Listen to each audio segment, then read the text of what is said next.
최근 생활 건강 매체인 팝슈거닷컴이라는 잡지에서 불행한 사람이 갖는 9가지 특징을 이렇게 설명합니다. 여러분 행복하고 싶지요? 이것을 피해가면 돼요. 자, 이것은 사실은 믿는 백성을 위한 매체가 아니에요. 그냥 일반적인 잡지인데, 첫째로 변화시킬 수 없는 것에 대해서 걱정한다. 과거는 지났거든요. 그냥 묻으세요. 이거 자꾸 염려하고 걱정하면 불행해진다는 것이죠. 두 번째, 쉽게 포기한다. 불행해진다는 거예요. 목표를 세우면 도전하고 강력하고 꾸준하게 추진할 수 있어야 된다는 것이죠. 세 번째, 운동하지 않는다. 여러분 열심히 운동하세요. 오늘 또 예배 끝나면 5층까지 한번 걸어가 보세요. 그러면 내 인생이 행복해지는 것입니다. 네 번째, 성취 불가능한 목표를 세운다. 다섯 번째, 소셜미디어에 사로잡혀 있다. 여섯 번째, 용서를 거부한다. 놀라운 일이죠. 기독교 잡지가 아니에요. 그냥 인생에 행복하려면 상대방을 위해서가 아니라 내 인생을 위해서 용서하세요. 미움과 원한에 사로잡혀 있는 인생이 절대로 행복할 수가 없습니다. 일곱 번째, 건강에 해로운 음식을 많이 먹는다. 여러분 먹어서 해로운 건 먹지를 마세요. 저는 우리 가족들에게 냉장고에 아이스크림을 결코 사두어서는 안 된다 강조를 해요. 왜? 아이스크림이 있는 것을 아는 순간 그때부터 제가 바빠지니까. 없으면 안 먹어요. 저는 개인적으로 길을 가다가 상점에 들려서 아이스크림을 사 먹지 않기로 결심한 사람이에요. 그런 일 안 해요. 그런데 있으면 먹습니다. 그 유혹을 극복하기 어려우니까 아예 못 사놓게 하는 거예요. 저기 아이스크림 회사에 다니시는 분들 저를 용서해 주시기를 바랍니다. 여덟 번째, 자신의 단점에 집중한다. 이 단점 잘 안 고쳐지는 거거든요. 집중하지 마세요. 족쇄가 되는 거니까 오히려 장점을 살려가세요. 마지막으로 남에 대해서 험담을 많이 하고 부정적인 말을 많이 한다. 그러면 누가 불행해진다고요? 내가. 자, 그런데 여기 불행한 인생의 9가지 특징을 자세히 보면 이 안에 한 가지 공통점이 있습니다. 불행한 모습을 자기 안에 계속적으로 심어가요. 투영해요. 이 불행한 나를 계속 실습하고 실행시키니까 결국 누가 불행해지는 거예요? 내가 불행해지지 않습니까? 그래서 인생이란 결국은 심는 대로 거두는 것인데 불행한 모습을 계속 심어서 불행한 인생을 거둘 수밖에 없다는 것이죠. 불행의 씨앗을 심으면 불행한 인생의 열매를 거두게 된다는 것입니다. 첫 번째, 인생의 철칙, 인생의 금과 억조, 그것은 첫 번째 반드시 이루어지는 인생의 확고한 원리, 그것은 심는 대로 거두는 원리예요.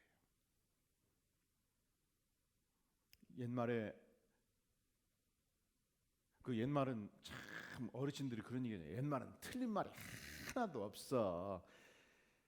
그런 얘기 하잖아요. 옛말에 그런 말이 있습니다. 콩 심은 데, 팥 심은 데, 다시 콩 심은 데, 팥 심은 데, 아니 땐 굴뚝에, 이게 다 뭐예요? 결과에는 반드시 원인이 있다는 것입니다. 모든 결과에는 그 결과에 영향을 미친 원인이 존재한다는 것입니다. 원인 없이 결과가 없습니다. 이게 인생이에요. 반드시 심는 대로 거두는 것입니다.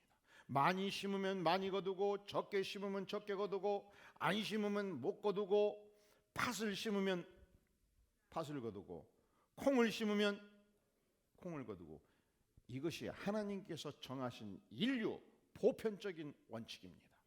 누구도 이 원칙을 쉽게 거스를 수가 없습니다.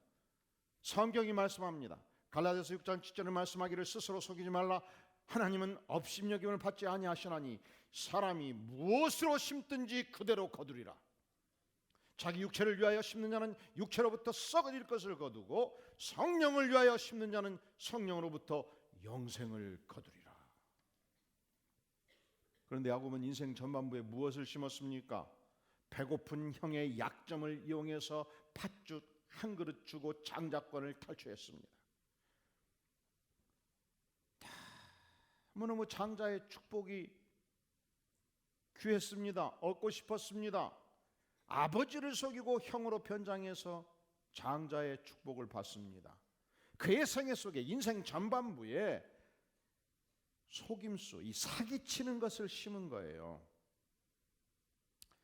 아버지를 속여서라도 형을 속여서라도 내가 장자권을 얻고 장자의 축복을 받고 어찌하든지 나는 인생이 출세해야 되겠다. 그게 그 인생 전반부였습니다.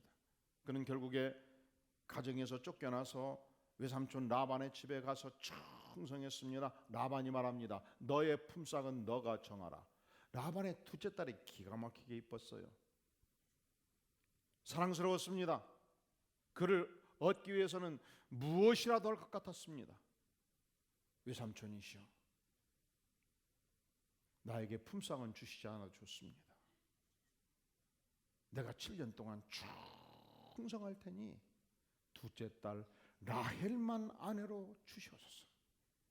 결국 7년 동안 전심으로 섬겼습니다. 양떼, 소떼, 풀을 먹였습니다. 맹수로부터 보호했습니다. 좋은 목초지가 있다고 알려지면 늑달같이 달려가서 현장을 확인하고 양떼, 속떼를 실한 목초지로 인도해서 먹였습니다.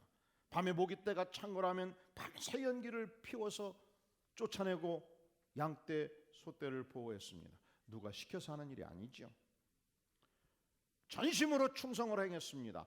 내가 라헬을 아내로 얻을 수만 있다면 무엇이든지 하겠습니다. 그러니까 7년을 봉사하고서 그는 이 7년을 수일처럼, 한 3일처럼, 나흘처럼 그렇게 생각을 한 것입니다. 여러분, 사랑하면 일이 쉽고 재밌습니다.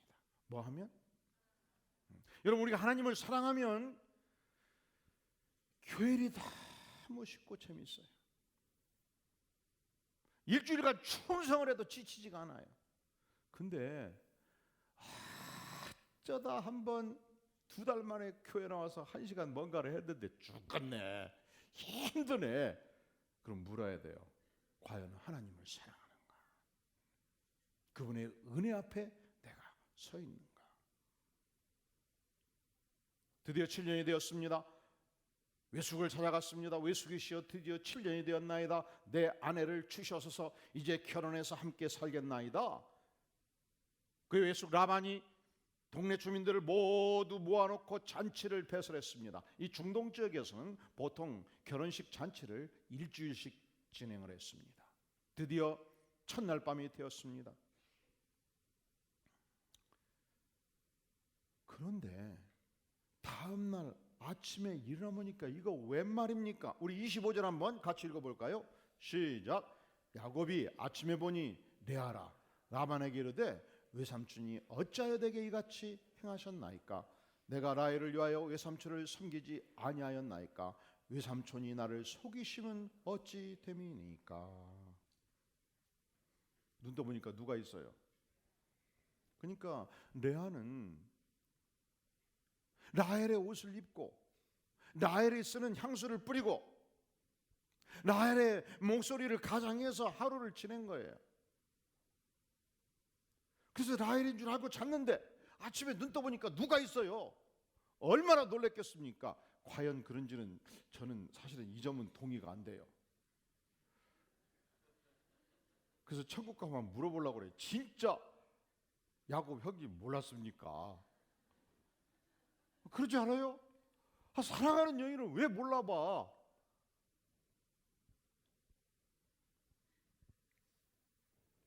그러지 않냐고.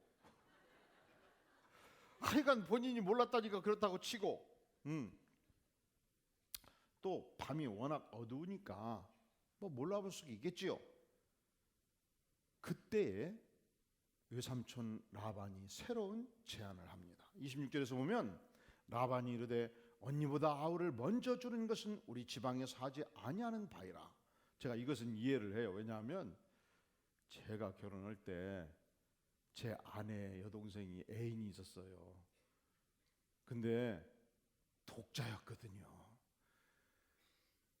제 아내 여동생의 남편 될 사람이 얼마나 집안에서 결혼을 학수고대 했겠습니까? 근데 저희 치갓집에서는 순서를 지켜야 되니까 먼저 언니가 가야 동생이 씹을 갈까니 그 시대는 그랬어요. 그래서 마지막 결심도 하기 전에 어떻게 압력이 센가 그냥 결심해버렸습니다. 그래서 제가 이 말씀을 이해를 하지요. 라합이 이르되 언니보다 아우를 먼저 주는 것은 우리 지방에서 하지 아니하는 바이라 이를 위하여 며칠을 채우라. 그러니까 7일 동안 어차피 레아하고 이미 관계를 맺었으니 확실하게 구철하는 거예요. 그리고 우리가 라헬도 너에게 줄 것인데 조건이 있다. 너가 또 나를 위하여 몇 년을 섬길지니라. 7년을 섬길지니라. 이 야곱의 생애에서 나타나는 인과율의 법칙이 두 가지로 나타납니다. 첫째는 속임수 인생이에요. 자기 인생 목적을 위해서 하여간 수단 방법을 가리지 않고 살아갔던 인생이에요. 그것이 그 인생의 덫입니다. 결국 자기 인생의 죄가에 의해서 스스로 걸려들잖아요. 인생이 그래요. 사기를 치려면 머리가 좋아야 될까요? 멍청해야 될까요? 멍청하면 사기치지 마세요. 금방 늘어나요. 뽀로가 난다고. 물론 머리가 좋아도 하면 안 되지요. 그러니까 사기꾼들은 머리가 좋은 사람들이에요. 이곳에서 한 말 다 기억해야 되고 저곳에서 한 말 다 기억해야 되고 아니면 다 메모를 해놔야 되고 일관성을 가져야 되기 때문에. 그런데 진실하고 정정하면 쉽습니다. 그대로 기억해서 생각한 바를 그대로 얘기하면 다 일관성이 있지 않겠습니까? 그래서 정직하고 진실하면 투명해지는 거예요. 투명해지면 상대방이 나를 속이는 것을 쉽게 봐요. 너무 머리를 많이 쓰고 속이면 상대방이 나에게 속이는 걸 잘 모를 수 있어요. 결국 야곱의 생애에서 나타나는 첫 번째 인과율이 속이는 인생에서 속임을 당하는 인생이 된다는 것입니다. 자, 두 번째 그 인생을 자세히 보면 그 인생 안에 열정적인 집념을 보게 돼요. 그는 태어날 때부터 둘째로 나올 수가 없었습니다. 그는 형의 발 뒤꿈치를 꽉 붙들었습니다. 형님, 내가 먼저 나가야 됩니까? 열성을 다해서 먼저 나가기를 원했습니다. 그러니까 그 집념으로 장야의 축복권도 얻고자 했습니다.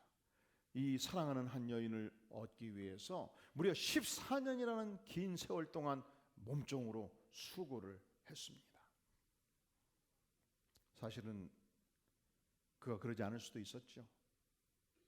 7년을 수고하고 하룻밤을 잤을 때 그때 라헬이 아닌 걸 알았을 때 얼마든지 외숙을 만나서 협박할 수 있었습니다. 외숙, 나하고 약속했지 않소? 약속을 지키시오. 당장 라헬을 내놓으시오. 땡깡을 쓸 수 있었습니다. 그는 그렇게 하지 않았어요. 다시 7년을 봉사하기 시작합니다. 포기할 수 없는 집념으로 헌신적인 노력을 해서 마침내 14년이라는 세월을 보내고 이 목표를 달성한 것입니다.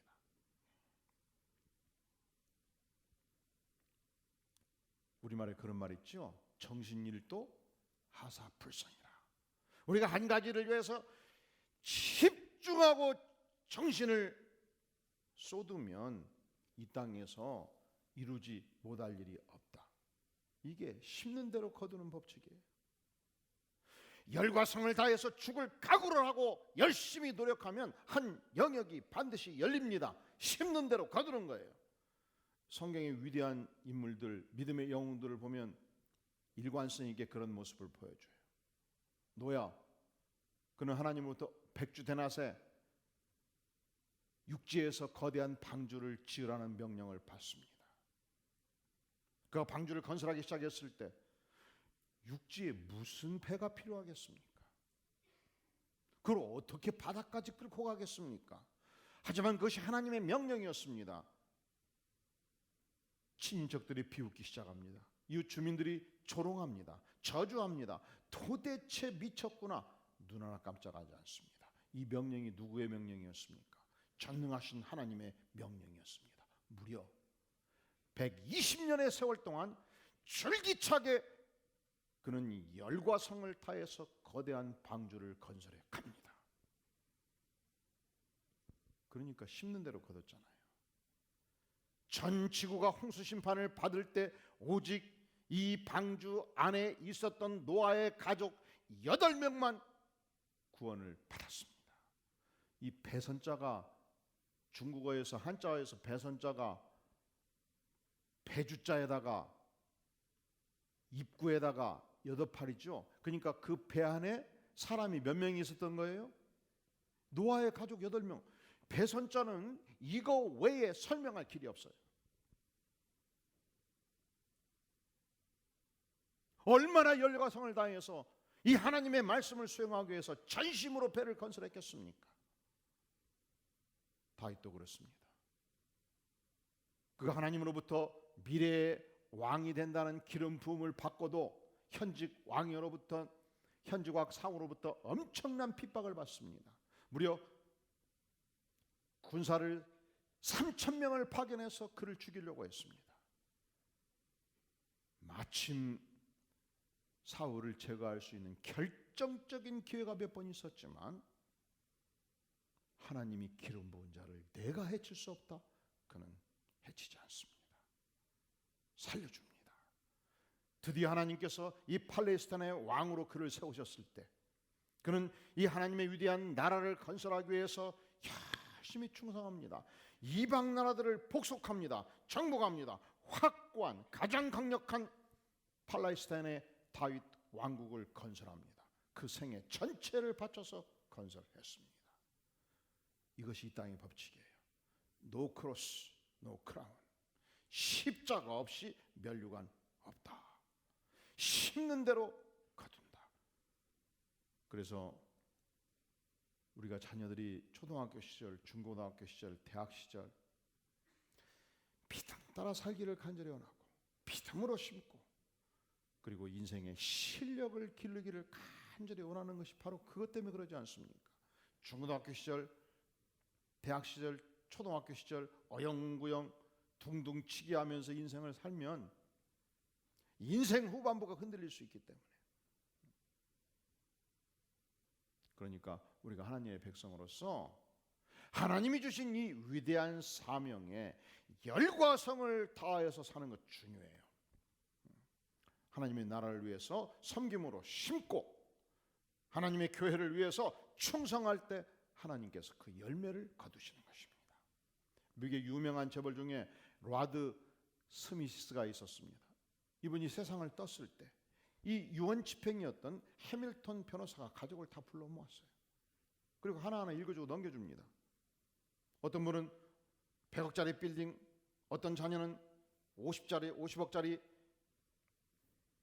건물, 회사 다 나눠줬습니다. 그런데 마지막으로 조카 손자였던 제이슨 스티븐스에게는 아무것도 안 준 거예요. 그래서 제이슨 스티븐스가 해밀턴 변호사를 향해서 말하기를 그 짠돌이 영감님께서 나한테는 한 푼도 남겨주지 않았네요. 나를 그렇게 훈련시키고 미워하더니 결국은 아무것도 안 줬네요. 불평하면서 문을 박차고 나갈 때 붙듭니다. 잠깐만, 유산은 아니지만 명령장은 있어. 어르신의 명령을 비디오에 담았어. 그러면서 하나를 줍니다. 한 달 동안 이 비디오의 내용을 실행하고 우리 사무실에 들리시오. 열어봤더니 할아버지의 친구였던 거스 콜드웰 목장에 가서 할아버지한테 이 문서를 전달하거라. 그 문서 안에 똥 치우고 힘든 일은 다 맡기라고 써였던 거예요. 한 달 동안 죽게 고생했습니다. 여러분, 수조 원을 남기고 돌아가신 할아버지가 유언장을 집행하라고 하면 여러분 한번 해보겠어요? 힘드니까 그만두겠어요? 예? 어떻게 하실 거예요? 한번 해볼만 하잖아요. 한 달 동안 죽게 고생을 했어요. 그리고 다시 변호사한테 갔더니 또 한 장을 줬습니다. 그 안에는 $1,500가 들어있었고 할아버지가 명령하기를 5명에게 가장 유용하게 이 돈을 쓸 방도를 연구하고 사용하거라. 머리가 쥐나게 연구해서 이 돈을 사용을 했습니다. 그렇게 12달 동안 빡세게 명령을 수행하고, 우리말로 그렇죠, 너무 고생스럽게 하면 혀가 나오게 일을 했다. 발바닥이 닳도록 수고를 하고, 그리고 1년이 지났을 때 제이슨 스티븐스는 이런 고백을 합니다. 나는 할아버지의 고난의 과제를 통해서 일이 얼마나 소중한지, 돈이 얼마나 가치가 있는지 깨달았다. 고난의 의미, 친구의 의미, 가족의 의미를 알았다. 꿈을 꾼다는 것, 나눔의 삶을 산다는 것, 감사와 사랑의 의미를 깨달았다. 그때 해밀턴 변호사가 할아버지의 마지막 유언장을 읽어주었습니다. 내 조카 손자가 이미 책임감과 역량 있는 모습을 보여줬기 때문에, 12가지 과제를 통해서 보여줬기 때문에 레드 스티븐슨 고아원, 레드 스티븐슨 도서관 프로그램, 그리고 몇몇 장학재단과 병원 등 기타 기관들의 기금을 관리하는 유일한 책임자로 손색이 없을 것으로 생각한다. 제이슨에게 부탁하고 싶은 것은 현재 자선재단에서 진행 중인 프로젝트들과 앞으로 의미 있다고 느끼는 일들을 추진할 때 지난 1년 동안 얻은 경험과 지혜를 충분히 사용해 주기를 바란다. 오늘 제이슨 스티븐슨이 관리하고 있는 재단의 자산이 10억 달러. 좀 놀라는 표정 좀 지으셔요. 다시. 이 연설은 중요한 걸 얘기할 때 놀라는 표정을 지어주기를 간절히 요청하는 바입니다. 제이슨 스티븐슨이 관리하는 재단의 규모가 10억 달러.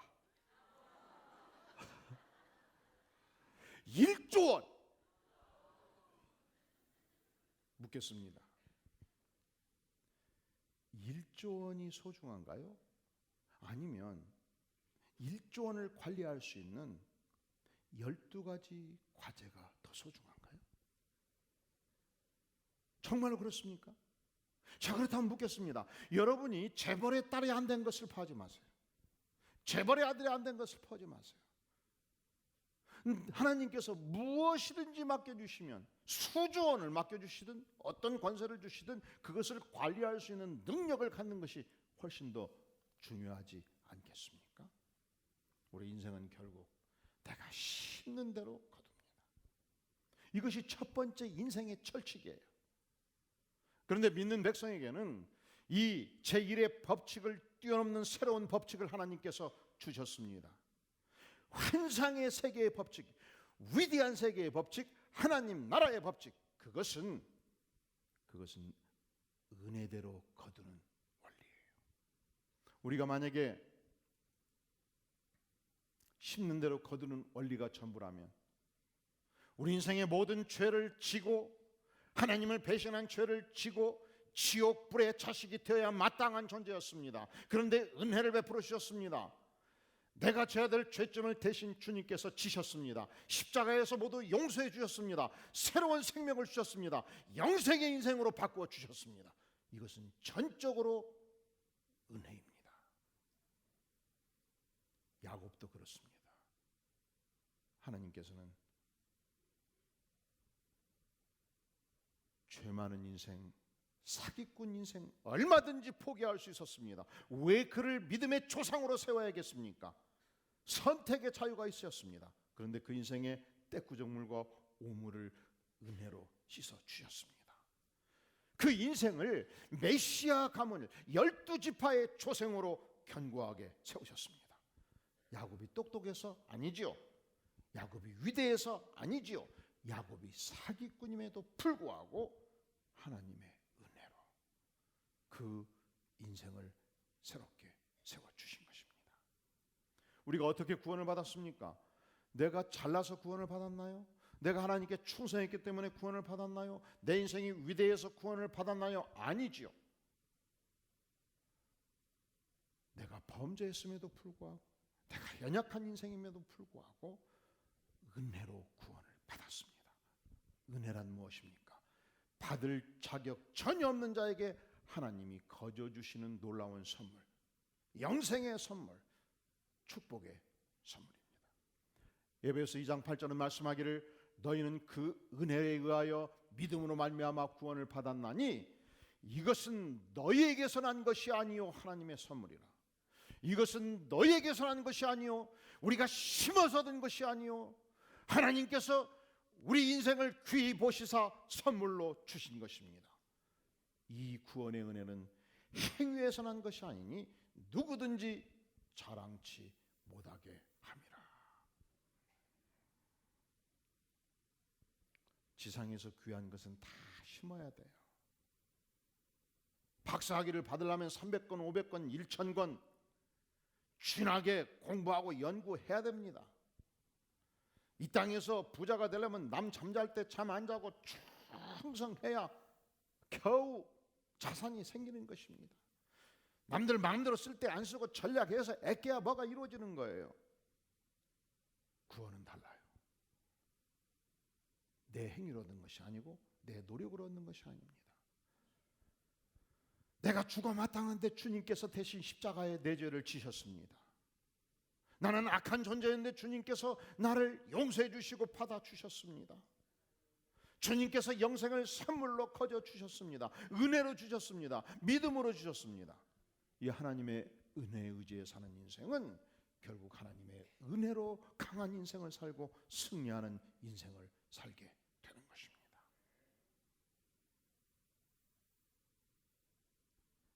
이 땅에 두 종류의 인생이 있어요. 성실의 인생, 노력만큼 거두는 인생. 이것도 축복이 있지요. 내 손이 수고한 대로 먹을 것이라 이 정칙을 따라 살아가는 인생. 주께서 말씀하십니다. 성실을 식물로 삼으라. 우리 인생에서 성실이 중요해요.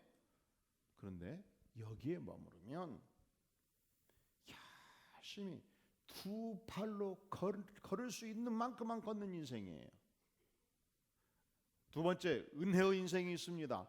은혜대로 거두는 인생입니다. 단지 걷는 인생이 아닙니다. 요트 타는 인생입니다. 믿음의 토스를 달았습니다. 은혜의 바람을 맞아서 은혜의 바람이 부는 대로 30배, 60배, 100배의 속력으로 신나게 달리는 인생, 손살같이 달리는 인생. 이 인생은 은혜의 인생이라 아니할 수 없습니다.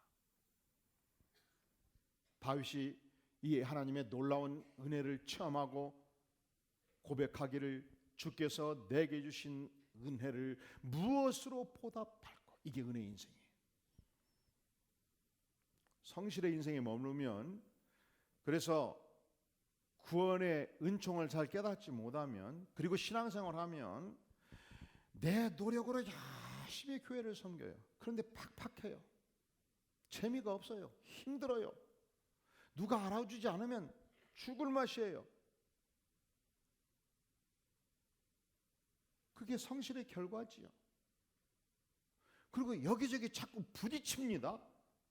안 알아주니까 알아달라고 부딪히고, 의견이 다르니까 다른 의견 가지고 받아버리고. 성실의 인생의 한계예요.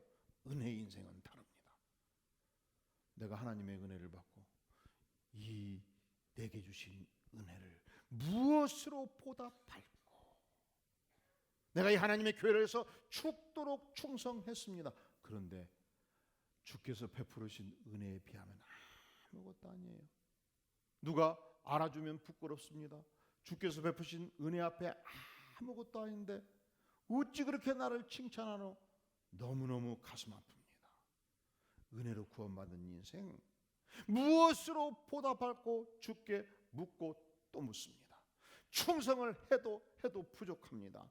내 인생에 베푸신 이 은혜 앞에 감사 감격하면서 주님 이 한 몸 받아주시니 몸둘 바를 모르겠습니다. 고백하는 것이죠. 험한 세상에서, 문제 많은 세상에서 주의 은혜에 의지해서 승리하는 인생으로 바꿔집니다. 묻겠습니다.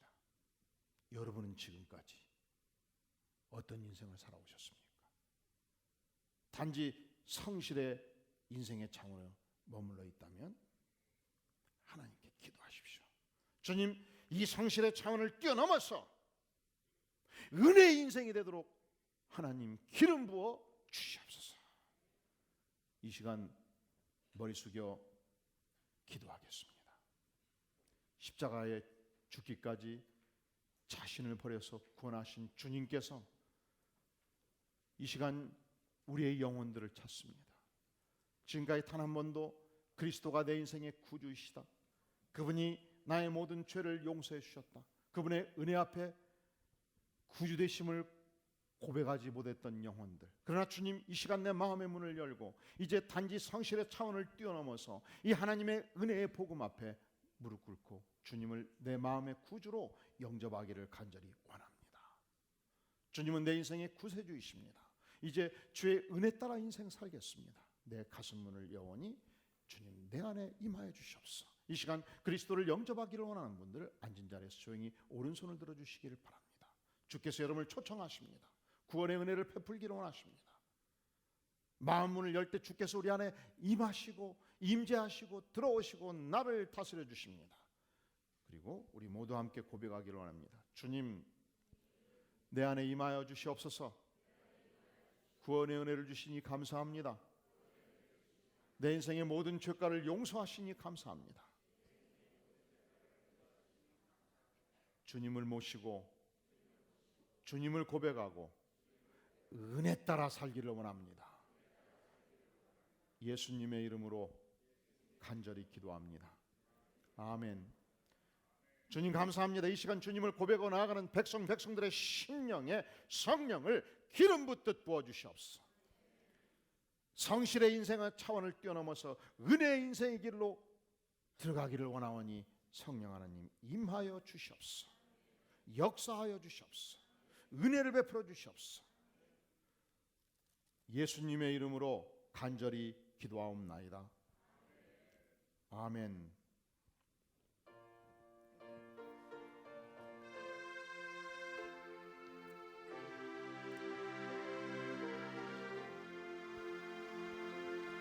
내 죄 속에 주신 주께 힘과 정성 다하니 나의 온갖 언행 심사 주를 위한 것일세. 내게 있는 모든 것을 주를 위해 바치리. 내게 있는 모든 것을 주를 위해 바치리. 나의 손과 발을 들여 주의 명령 행하고 오직 주만 바라보며 주만 찬양하겠네. 항상 주를 찬송하며 이 몸 바치오리다. 항상 주를 찬송하며 이 몸 바치오리다. 내가 주를 바라보니 나의 영혼 밝아져. 십자가를 지신 주만 항상 바라봅니다. 항상 바라봅니다. 십자가를 바라보며 십자가를 바라보며 주만 따라가리라. 주만 따라가리라. 십자가를 바라보며 주만 따라가리라. 십자가를 바라보며 주만 따라가리라.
이 시간 오늘 말씀을 기억하면서 주님, 우리가 성실로 식물을 삼을 뿐만 아니라 우리 인생의 모든 죄와 허물을 용서하신 주님 앞에 우리의 죄를 고백하며 하나님 은혜의 보좌 앞에 나아가며 주께서 베풀으신 이 은혜에 의지해서 인생을 살기를 원하오니 주님, 나의 인생을 붙들어 주시고 내 안에 은총을 더해 주시고 우리의 사랑하는 자녀들, 가족들을 주께서 건사해 주시옵소서. 오늘 말씀에 의지해서 이 시간 간절히 통성으로 주 앞에 기도하겠습니다. 내게 있는 모든 것을 성령의 은혜를 주를 위해 바치리. 하나님의 은혜를 의지하는 내게 있는 모든 것을 성령으로 주시고 주를 위해 바치리. 열매를 거둘 수 있도록 도와주시기를 간절히 항상 주를 찬송하며 성령의 이모 바치오리라. 항상 주를 찬송하며 이모 바치오리라.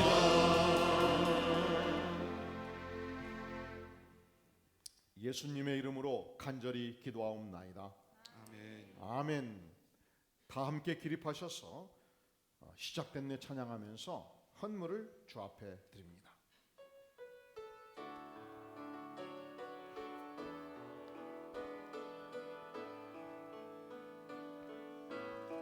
시작됐네 우리 주님의 능력이 나의 삶을 다스리고 새롭게 하네. 자유하네. 죄와 사망으로부터 나의 삶은 변하구나. 충만해. 은혜로다. 주의 은혜 한량없는 주의 은혜 은혜로다. 주의 은혜 변함없는 신실하신 주의 은혜 시작됐네 우리 주님의 능력이 나의 삶을 다스리고 새롭게 하네. 자유하네. 죄와 사망으로부터 나의 삶은 변하구나. 충만해. 은혜로다. 주의 은혜 한량없는 주의 은혜 은혜로다. 주의 은혜 변함없는 신실하신 주의 은혜.